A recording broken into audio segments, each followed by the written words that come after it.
Bonjour. Alors comme quelqu'un me faisait remarquer, je parle souvent de spiritualité, mais il faut le définir. Comme je vous ai souvent dit, les mots n'ont qu'un le sens qu'on leur donne, et les mots peuvent varier d'une personne à l'autre, d'une tradition à l'autre, et c'est pour ça que si on veut un tout petit peu dire des choses, eh ben, il faut un peu définir les mots. Le mot spiritualité, je le prends simplement au sens propre, c'est ceux qui s'occupent de l'esprit. Parce que dans l'étymologie du mot spiritualité, il y a spiritus qui veut dire l'esprit. Alors l'esprit compris dans le sens de Maître Eckhart, c'est-à-dire l'ensemble des processus intérieurs, c'est-à-dire ce qui se passe en moi. Depuis tout, depuis l'intellect, la capacité de penser, la capacité de se souvenir, la capacité de se représenter les choses, tout ce qui peut se passer en moi lorsque je ferme les yeux et que je me représente les choses, les idées, les pensées, les souvenirs, les projets, les émotions, tout ça, tout ce qui est de l'ordre de l'intérieur. Donc l'esprit comme espace intérieur.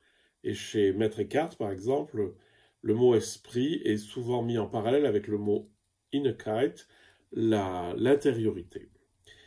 Donc c'est quelque chose qui travaille avec l'esprit.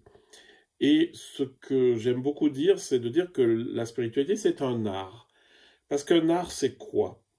Il y a quelque part, il y a une pratique, il y a quelque chose, il faut travailler son instrument, sa voix, et on apprend le solfège, on apprend les notes, on apprend ceci, on apprend cela, pour arriver à utiliser la musique comme un discours, pour arriver à faire un discours musical cohérent. Et donc, il y a toute une partie pratique, technique, matérielle, et puis il y a une partie complètement immatérielle, c'est-à-dire l'émotion esthétique, le fait d'être porté par de la musique, tout ça, c'est pas écrit et ça s'en prend vraiment qu'en contact avec un grand musicien. Le musicien qui apprend juste comme ça, ou on lui apprend juste les notes, etc., il n'atteint pas ce deuxième niveau. Donc, à la fois, un art, c'est une pratique, et c'est quelque chose qui n'est pas saisissable. C'est quelque chose, on dirait en disant un gros mot, que c'est de l'ordre de la transcendance, c'est-à-dire c'est de l'ordre de l'au-delà de ce qu'on peut en dire. Et donc, la spiritualité, c'est quelque chose comme ça. C'est-à-dire que d'un côté, on a tout le monde intérieur, avec les agitations mentales, les émotions, tout ce que vous voulez, et l'art spirituel, c'est de gérer ça, d'arriver, on va dire, à une extinction de ce qu'on appelle l'ego, donc des conditionnements, que les émotions se calment, que les pensées se calment aussi.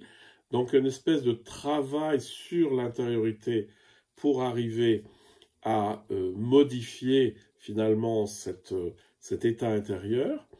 Et puis une partie qui est tout à fait non dissible, qui est de l'ordre de, on va dire, la mystique, c'est-à-dire ce qui me relie à l'essentiel. L'essentiel, vous pouvez l'appeler comme vous voulez, mais donc l'art, la spiritualité comme art, c'est d'un côté, vous avez des pratiques, plusieurs, etc., beaucoup de pratiques, et de l'autre côté, quelque chose qui n'est pas maîtrisable, quelque chose que ne vous donnera pas la pratique.